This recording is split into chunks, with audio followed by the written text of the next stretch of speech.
Now, hypothesis testing with the help of median test for two independent samples. इसमें एक problem है, problem थोड़ा सा तो लिखना पड़ेगा क्योंकि इसका कॉमन मीडियन निकालना है। बहुत सारी चीज़ें तो आपको खुद समझना होगा। The score obtained on a scale of efficiency by private and government school teachers are as below।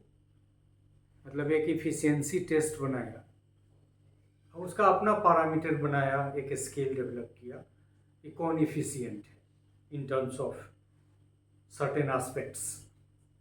वो यहाँ बहुत खोलने की ज़रूरत नहीं है, आप अपना बनाइए, इफिशियंसी को डिफाइन कीजिए, इफिशियंसी को ऑपरेशनली। लेकिन यहाँ है कि the score obtained on a scale of efficiency by private and government school teachers are as below. चूँकि इसका कॉमन मीडियन निकालना है तो हम लिखेंगे इसको डाटा को कि प्राइवेट एंड गवर्नमेंट, ये जो प्राइवेट का स्कूल है 12, 13, 15, 17, 18, 19, 21, 22, 19 के बाद 21, फिर 22, फिर 21, फिर 11, फिर 23। 1, 2, 3, 4, 5, 6, 7, 8, 9, 10, 11, 12 लोग। 1, 2, 3, 4, 5, 6, 7, 8, 9, 10। और इसमें गवर्नमेंट वाले में कम है और इनका स्कोर है 23, 12, 12, 14, 14, 21, 23, 21, 21, 23, 21, फिर 23, 21 एंड 20। मतलब इसमें एक स्कोर कम है। आप देखिए कि इसको जब हम अरेंज करेंगे, क्योंकि बताएं कि अनग्रुप डाटा से जब हम निकालते हैं तो ग्रुप को असेंडिंग और डिसेंडिंग ऑर्डर में करते हैं, तो इस स्कोर को टुगेदर, चूंकि कॉमन मीडियन निकालना है। अब इतना समझा के तो हम निकालेंगे नहीं, निकाल के रखे हैं। तो इसमें स्कोर आएगा आपका 11, 12, 12, 12, 13 2 टाइम्स, 14 2 टाइम्स, 15, 17, 18, 19, 20, 21, 21, 4 टाइम्स, 5 टाइम्स। इसमें काफ़ी टाइम लगता है। जब सवाल हम इस सारे सवाल को हमने बनाया अपने से फ्रेश, इसमें 1-2 जगह किताबों में भी मिस्टेक था, उससे भी हमको बहुत टाइम लगा। तो कितनी टाइम है? 21, 1, 2, 3, 4, 5, 1, 2, 3, 4, 5 टाइम। इसके बाद फिर आपका 22, 23, 4 टाइम्स, सॉरी 23, 23, 23, 4 टाइम्स। अब आप गिनेंगे तो 3, 3, 6, 9, 12, 15, 3, 18, 18, 3, 21, 22, 23, 12 और 11, 23, 23 सही है। अब हमारा जो कॉमन मीडियन होगा वो कंबाइंड मीडियन n/2th स्कोर होगा।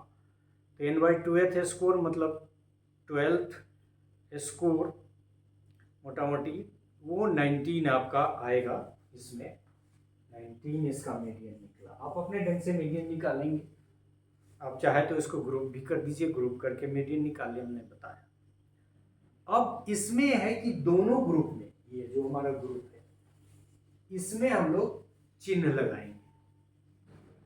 चिन्ह क्या लगाएंगे कि जो कंबाइंड मीडियन आया उससे जो बिलो होगा उसको माइनस देंगे और फिर बाकी को प्लस देंगे। तो 19 है आपका minus minus minus minus minus minus.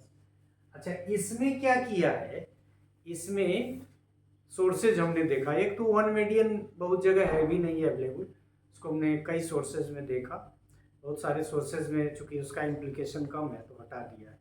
उसमें हमने लोगों ने क्या किया था कि जो इक्वल स्कोर है उसको ऊपर वाले में ले लिया। यहाँ ज़्यादा सोर्स ये कह रहा है कि इस तरह के सवाल में या तो उसको ड्रॉप कर दीजिए, बहुत सारी किताबों ने कहा कि नहीं इसको हटा दीजिए, जो इक्वल स्कोर है उसको हटा दीजिए, या उसको बिलो में डाल दीजिए, वहाँ हम लोगों ने हायर में डाला है।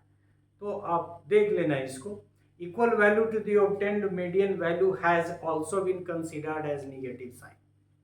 यहाँ आप तो ड्रॉप कर दीजिए, लेकिन यहाँ कई सारे सोर्सेज ने कहा है कि टू इंडिपेंडेंट सैंपल वाले प्रॉब्लम में या तो इक्वल वैल्यू को आप ड्रॉप करिए या उसको नीचे रखिए, उस वाले में नहीं रखिए। इससे 1 2 3 सोर्स में वन मीडियन वाले ने क्या किया कि जो इक्वल है उसको आप ऊपर वाले के साथ डाल दीजिए, जैसा कि हमने उसमें किया था।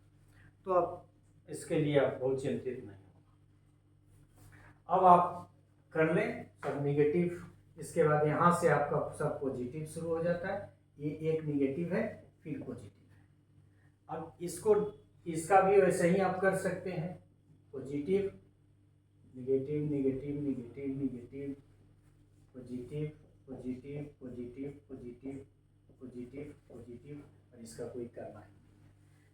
तो इस तरह से आप जब काउंट करेंगे तो देखेंगे कि आपको प्राइवेट का स्कोर निगेटिव वैल्यू में कितना आया है, 4।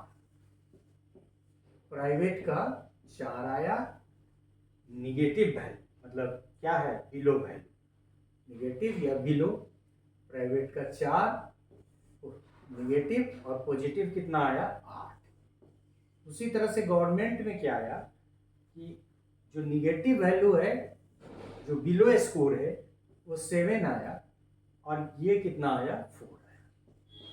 अब ये 4 स्कोर से ही कंटीजेंसी टेबल हमको बनाना है, तो हम बना ही लेते हैं। यहाँ क्योंकि जगह की कमी है तो यहाँ हम लिखेंगे प्राइवेट स्कूल टीचर्स, ठीक है, फिर गवर्नमेंट स्कूल टीचर। अब आप देखिए 4, यहाँ ये लिख दे निगेटिव वैल्यू पॉजिटिव वैल्यू, या एबव बिलो जो भी आपको लिखना है, जो यहाँ हमने लिखा है उसी को लिख देते हैं। तो 4 और 8, और इसमें क्या है, 7 और 4। अब इसका टोटल भी हमको यहां भी करना होगा और यहां भी करना टोटल।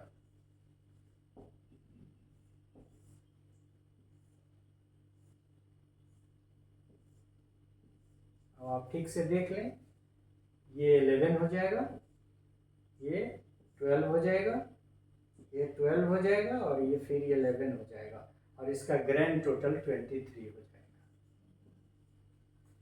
दूसरे कलर का पेज,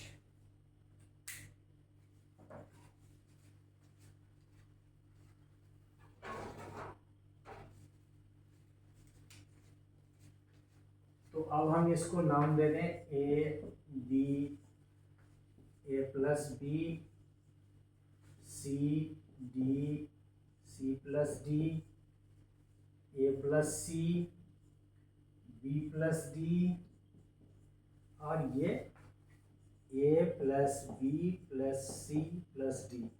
ज़्यादा इसको समझने की ज़रूरत नहीं है, इसलिए कि काई स्क्वायर में इस तरह का प्रॉब्लम हम लोग कर चुके हैं। यदि आपको कठिनाई हो तो वहाँ चले जाइए। और कंटीजेंसी टेबल का जो फार्मूला, उस फार्मूला में चूंकि ये इसमें देख रहे हैं कि वैल्यू सब कम है, 4 है, 5 से कम है, ये इसमें भी 4 है, तो डिवाइड करने वाला फार्मूला लगेगा।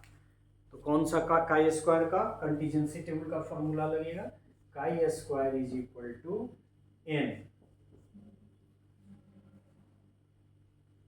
इंटू AD माइनस BC, ये हो गया, और डिवाइडेड ये माइनस हो जाता है n/2, और इसका स्क्वायर डिवाइडेड बाई क्या, A plus B C plus D A plus C और B प्लस D। थोड़ी जगह भी कम है, और ये इस तरह का प्रॉब्लम कैलकुलेट आप कर चुके हैं। तो इस फार्मूला में सारे वैल्यू को आप रखेंगे, तो n 23 है आपका, 23 इंटू AD, ये 16 माइनस 56, उल्टा निगेटिव में आ रहा है, और फिर माइनस कितना 11.5, और इसका स्क्वायर, और ये सब वैल्यू तो कॉमन है, चारों वैल्यू आप यहीं से निकालेंगे। जैसे क्या है A प्लस बी, तो A प्लस बी देखेंगे आपका 12 है, इस तरह से आप लिख देंगे सारे वैल्यू को, 12 11 इंटू 11 इंटू फिर 12। तो फिर ये कंप्यूटेशन वगैरह करने पर आपका वैल्यू जो आएगा 23 इंटू 2652.25 डिवाइडेड बाई 17424, मतलब 17,424, और फिर लास्ट में आपका वैल्यू आ जाएगा 61,001.75 डिवाइडेड बाई, ये वैल्यू तो कांस्टेंट रहेगा 17,424, and the final value is equal to 3.50। तो काई स्क्वायर आपका निकल गया। डिग्री ऑफ फ्रीडम इसका 1 आएगा, डिग्री ऑफ फ्रीडम इसका 1 आएगा। क्रिटिकल वैल्यू आपका कितना है 3.84, 0.05। ऑब्वियस है कि वो थोड़ा सा बड़ा वैल्यू होगा। आपका वैल्यू देखिए कितना है, ये 3.50 है, जो इस वैल्यू से कम है। ऑब्वियस है कि वो ये 6.635, इससे पहले वाले प्रॉब्लम में भी हम लोगों ने लिखा था 0.01 लेवल के लिए, तो उससे भी कम है। मतलब 0.05 का क्रिटिकल वैल्यू और 0.01 के क्रिटिकल वैल्यू दोनों से हमारा वैल्यू कम है, मतलब नल हाइपोथेसिस यहाँ भी एक्सेप्ट होगा।